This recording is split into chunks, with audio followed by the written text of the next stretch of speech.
उड़ी उड़ी कागवा तू देव घर मानु जाई हे रे, ए कागा देव घर मानु जाई हे रे।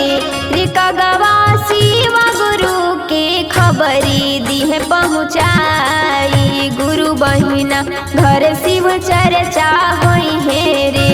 ए कागवा शिव गुरु के खबरी दिहे पहुँचाई, गुरु बहिना घर शिव चर्चा हवे रे।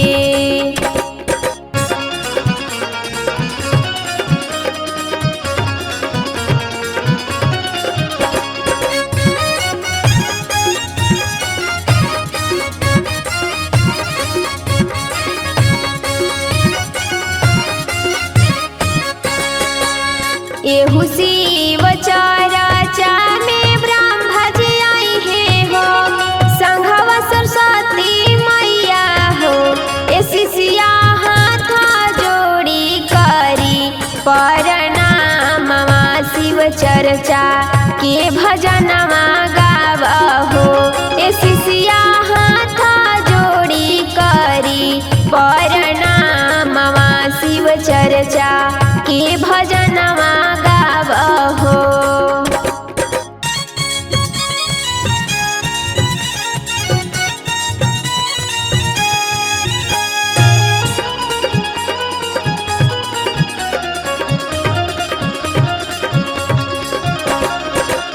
इहो शिव चर्चा में विष्णु जी आई हे हो, संघवा में लक्ष्मी मैया हो। ए शिष्या हाथ जोड़ी करी प्रणामवा, शिव चर्चा के भजनवा गावा हो।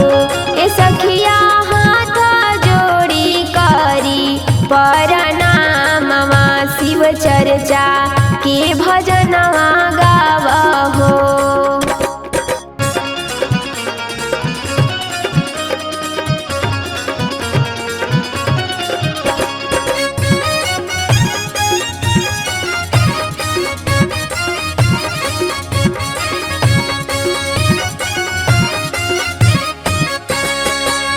उड़ी उड़ी कागवा तू देव घरवा जाई हे रे, कागा देव घरवा जाई हे रे। रे कागवा शिव गुरु के खबरी दिहे पहुँचाई, गुरु बहिना घर शिव चर्चा होवे रे। रे कागवा शिव गुरु के खबरी दिहे पहुँचाई, गुरु बहिना घर शिव चर्चा